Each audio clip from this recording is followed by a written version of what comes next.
Mysteries of the Nahanni River and the Valley of the Headless Men. This is a Sasquatch Mafia documentary. Murder, disappearances, and headless corpses. The Nahanni National Park is a national park reserve in the Northwest Territories' Nahanni Valley. It's huge at over 30,000 square kilometers along the Mackenzie Mountain Range and centered around the South Nahanni River. Virginia Falls and Glacier Lake are other highlights of this spectacular landscape. The Nahanni region was a popular route to the Klondike Gold Rush, while no significant gold was found along the Nahanni River. The park is extremely remote, 311 miles or 500 kilometers from the nearest city of Yellowknife, which is also the only city in the Northwest Territories, with a population of 19,500. The only way to get inside Nahanni National Park is via a plane, multi-day boat trip or a long overland journey from the abandoned village of Tungsten. The valley is situated above the 60th parallel north, which puts it in line with the rest of Canada's wild territories. The Nahanni Valley has been proclaimed an UNESCO World Heritage Site in 1978. The national park was founded in 1972 and was recently voted one of the 7 Wonders of Canada. It was also one of the 12 original UNESCO World Heritage Sites designated in 1978, along with Niagara Falls and Yellowstone National Park. To emphasize the remoteness of the park, the Nahanni National Park receives 800 to 1,000 visitors per year, while Yellowstone averages over 4 million visitors per year. The Nahanni National Park is an 11,600 square mile strip of mountains, forests, geysers, and grizzlies. Its centerpiece is the Nahanni River. The river has a total length of approximately 563 kilometers and originates in the Mackenzie Mountains before flowing through deep canyons and valleys and eventually into the Liard River. After washing through 11-story high canyons, the river plunges into a waterfall that is twice as high as Niagara Falls. The region is home to many diverse animal species, many of which are predatory. Large grizzly bears and timber wolves are the chief carnivores here, and people are seldom seen in this nature. Historically, the lands around the Nahanni Valley were home to the peoples of the Dean indigenous tribes who dwelt here for many centuries. However, it seems that they never lived exactly along the Nahanni River and its tributaries, from which the Nahanni Valley gets its name. The Dean inhabited the lowlands along the Mackenzie River and traditionally avoided the South Nahanni River Valley due to frequent raids by the Naha tribe, who are said to have lived in the mountainous areas above the valley. The Dean also stayed out of the valley because they believed it to be cursed and feared the large prehistoric animals and huge hairy men believed to live in the wooded canyons. The oral histories of the Dean, passed down through generations, speak also of another tribe living there, called Naha. The Dean tell that the Naha were a warlike tribe, living in the high mountains and descending into the lowlands to raid and kill. They became the main foes of the Dean peoples and were greatly feared by them. The name Nahanni itself is of Dean origin and means the river of the Naha people. These oral histories and the name itself are very important, as they are etymological certain proof that a different indigenous tribe once dwelt here. However, the Dean state that the Naha people simply vanished at one time, ceasing their raids and disappearing altogether. Mystery surrounds these so-called Naha, but no trace of them has ever been found. So far, they are only found in stories. The Nahanni region became the focus of many mystery hunters. And most of this focus was on a special place within the valley, one called the 200-Mile Gorge. The Dean natives speak of an unknown evil dwelling there, and few ever enter it. Especially because of the events that transpired there. For it's the 200-Mile Gorge that gained the grisly name of the Valley of the Headless Men. The origins of this eerie nickname can be traced to the early 20th century, at the time of the famous Klondike Gold Rush. At this time, many would-be prospectors wanted to test their fortunes and head out to the remote Canadian wilderness, especially Yukon. 2 of these prospectors decided to forego the traditional routes and locations leading to Yukon, and to instead try their luck in the Nahanni Valley. They were 2 brothers of Scottish ancestry, Willie and Frank MacLeod. After the gold rush in Klondike in the late 1890s, the 2 brothers set out during the early 1900s to pursue their dreams of gold and wealth. They chose the remote South Nahanni River Valley, which was considered a shortcut to the arduous overland route from Edmonton and nearby goldfields. Previous Western explorers who had passed through the area reported a tropical valley that was free of snow due to local thermal springs. There were also stories of hunters and fur trappers returning with large prehistoric bones, tusks, and pelts of mammals long extinct. In 1906, the two McLeod brothers canoed upriver to reach the Nahanni Valley, and that was the last time anyone saw them alive. In 1908, 2 years later, a search party discovered their skeletons at the remains of a camp. Both were headless. Seemingly, they were asleep when they were attacked. The body of one of the brothers lay reaching out towards a gun, indicating a need for defense. A third man, their companion surnamed Weir, first name unknown, was missing. Theories floated about until another corpse was discovered in 1917. It was that of a Swiss prospector, named Martin Jorgensen. His body was discovered, next to the remains of his cabin. The cabin was burned to the ground, Jorgensen's head was missing. In 1927, another body was discovered in Nahanni, belonging to a man nicknamed Yukon Fisher. Variously dubbed an outlaw and a prospector, this man was sought by the Royal Canadian Mounted Police for several years before his death. The officials found his skeleton on the banks of Bennett Creek, quite close to the place where the bodies of the McLeod brothers were found in 1908. His death was never fully explained. In 1928, one prospector named Angus Hall ventured ahead of his party and was never again seen. Then, in 1931, another body was found. This time, it was that of Phil Powers. His charred remains were discovered in the ashes of what was his cabin. Another pair of prospectors, Joe Mulholland and Bill Epier, disappeared in 1936. For many years they were searched for, but never found. Another story is the one of a woman, named Annie Laferte, who also went missing in the Headless Valley. In 1926, with her hunting part, she was present in the valley near Flat River, but got lost in the wilderness and disappeared. Many months later, an Indian by the name of Big Charlie claimed to have seen the woman climbing a hill while totally naked, seemingly having lost her mind. Many others simply disappeared without a trace in the remote wilderness of the Valley of the Headless Men. So inhospitable was the Nahanni Valley, that even in the 1930s it was still unexplored. In 1940, the remains of a man named Holmberg were found in the wilderness of the Headless Valley.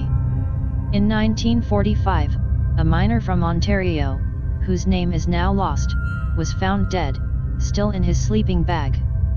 His head, however, was never found. Around that time, another trapper disappeared in the inhospitable wilderness. His name was John O'Brien and he was found dead next to his campfire.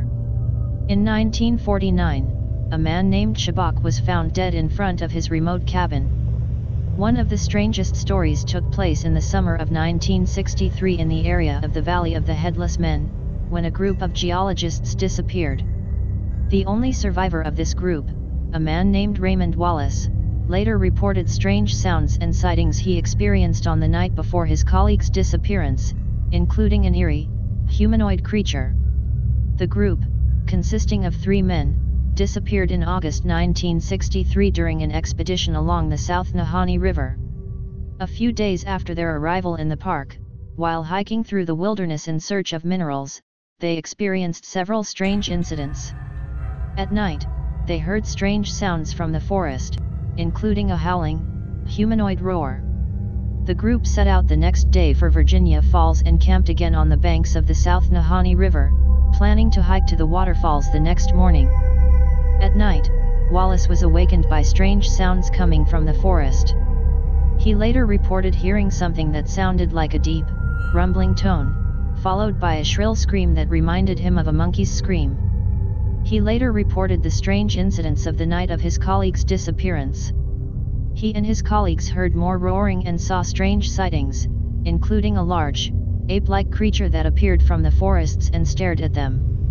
Despite intensive search and rescue efforts, the missing geologists were never found, and it remains unclear to this day what really happened to them.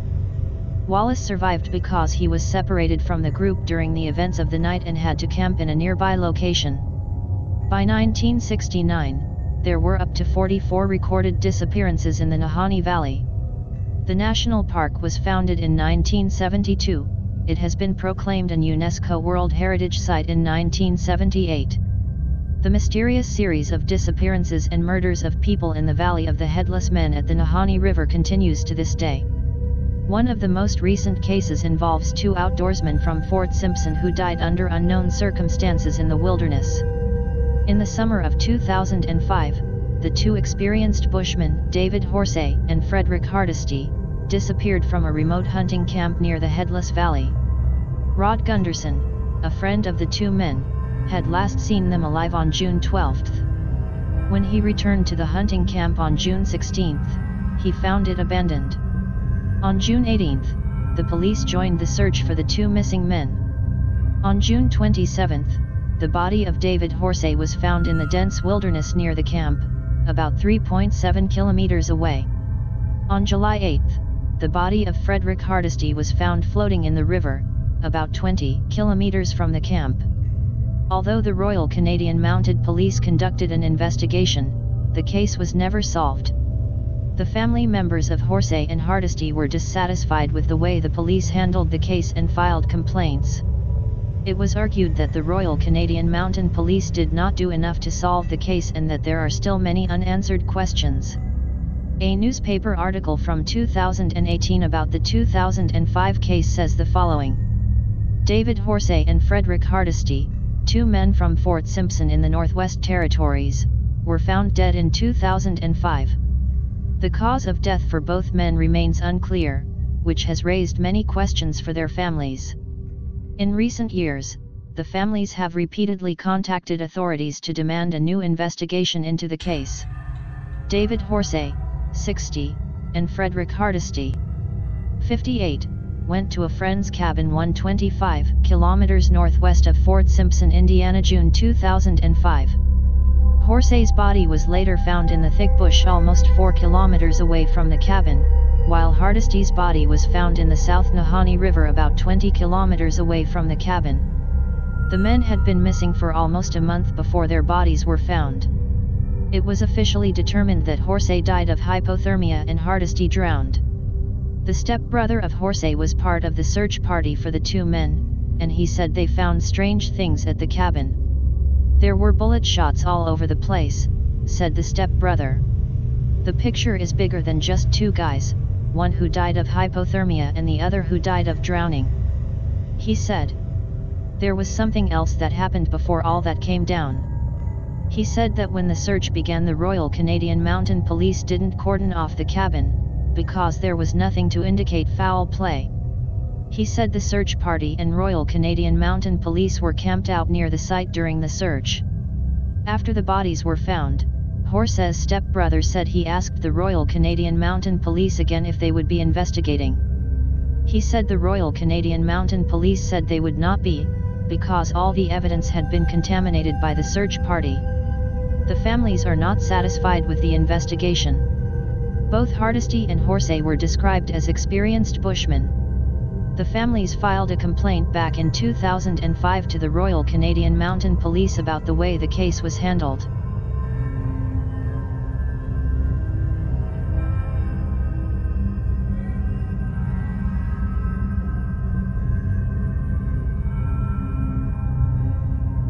The Dean people, who have historically lived in the area near the Nahanni Valley for hundreds, if not thousands of years, have a variety of stories and legends in which the Nahanni, one of the many Sasquatch-like figures in indigenous North American mythology, plays an important role. The Nahanni is described as a humanoid being that lives in the forests and mountains. The Dean are part of the Athabascan group of indigenous peoples who live in North America. The Athabascans are located in various regions of North America, including Alaska, Canada, and parts of the continental United States. The Dean primarily live in Canada, specifically in the Northwest Territories and parts of British Columbia, Alberta, Saskatchewan, and Manitoba. Their territory spans over an area of more than 700,000 square kilometers and includes a variety of landscapes, including tundra, taiga, and mountain regions. They traditionally lived off fishing, hunting, and gathering and developed a close relationship with the animals and plants in their environment. They also have a rich oral tradition that includes stories and songs that preserve the traditions and customs of their people. In some Dean stories, the Nahanni is depicted as a protector and guardian of the forest, while in others, the Nahanni is also described as unpredictable and dangerous, and it is recommended to stay away from it. Nahanni and Sasquatch are two different names for the same figure that appears in the folklore of indigenous peoples of North America. Both terms are used to describe a large, humanoid being that lives in the forests and mountains. There are also similarities in the descriptions of the appearance and behavior of Nahanni and Sasquatch. Both are often described as large, strong, and hairy, with long arms and large feet. They are said to be able to move quickly and skillfully through the forest and exhibit human-like behavior. In Dean mythology, there are also reports of giant cannibalistic tribes that are considered dangerous and ominous figures. These stories date back to a time when the Dean still lived as hunters and gatherers. In some traditions, it is reported that these were tribes of wild giant people who hunted, killed, and ate other humans. These tribes were often considered ominous and evil, and in many stories, they were associated with witchcraft and black magic. The Métis, another indigenous population group in Canada living in the region, also have stories and legends about the Sasquatch or the Witico, a large, hairy wild man. In Métis culture, the Witico is considered an evil spirit, often depicted as a giant with supernatural powers. It is said that he kidnaps and kills people, especially women, to gain his supernatural strength and power. There are also reports of Métis encountering Sasquatch in the Nahanni region. However, these stories are also not positive and describe Sasquatch as aggressive. The historical reports and sightings of these large prehistoric mammals and hominid Gigantopithecus-sized creatures roaming the remote wilderness of northern Canada seem in many ways plausible. The South Nahanni River Valley would have been located on the original migration routes for species that crossed the land bridge at the Bering Strait. The Nahanni National Park and its extremely isolated location could have allowed these prehistoric species to persist long after their extinction in other more heavily populated areas. There are various reasons why it would make sense for a creature like Sasquatch to live in the Nahanni region. At first, it's a remote location. The Nahanni Valley is very remote and difficult to access, making it an ideal habitat for animals that want to hide from human activity. There are few roads and settlements near the valley, which could make it a natural refuge. The wilderness and resources. The Nahanni Valley is an extensive wilderness area with abundant natural resources such as water, food, and shelter. Sasquatch could find enough food and shelter here to survive. There are also many other wild animals in the Nahanni Valley that Sasquatch could use as a food source, including elk, caribou, beavers, and fish. So this could very well be an optimal habitat for a supposed species like the Sasquatch. There are numerous stories and speculations about whether Sasquatch plays a role in the mysterious disappearances in the Nahanni region. Some believe that Sasquatch has an aggressive and territorial nature and attacks people who come too close to its territory. Others believe that Sasquatch may view humans as prey and therefore could be responsible for some of the mysterious disappearances in the region. There are still several recent reports of Sasquatch sightings in the Nahanni region. Here are some examples. A mountain guide named Andy Russell claimed to have seen a Sasquatch near the South Nahanni River in the 1990s. He described the creature as being 2.5 meters tall, with brown fur and a massive head. In 2003, a group of hunters said they saw a Sasquatch near the Nahanni River. They described it as being very large, with dark brown fur and a human-like face. In 2007, two hikers reported seeing a Sasquatch near Virginia Falls in the Nahanni National Park. They described the creature as being very large and covered in long, brown fur. Another report comes from 2012, when a tourist claimed to have seen a Sasquatch during a canoe trip on the Nahanni River. He said that it had stood in front of him and stared at him for a moment before disappearing into the woods. So, the region of the Nahanni National Park seems to stay one of the most mysterious and dangerous places of the subarctic North American continent. Please hit the like button if you have enjoyed this video on the Nahanni River and the Valley of the Headless Men, deep in Bigfoot territory. Subscribe to the Sasquatch Mafia channel at YouTube for more content on the Nahanni River, the Valley of the Headless Men, Bigfoot, and Sasquatch. Thank you for watching.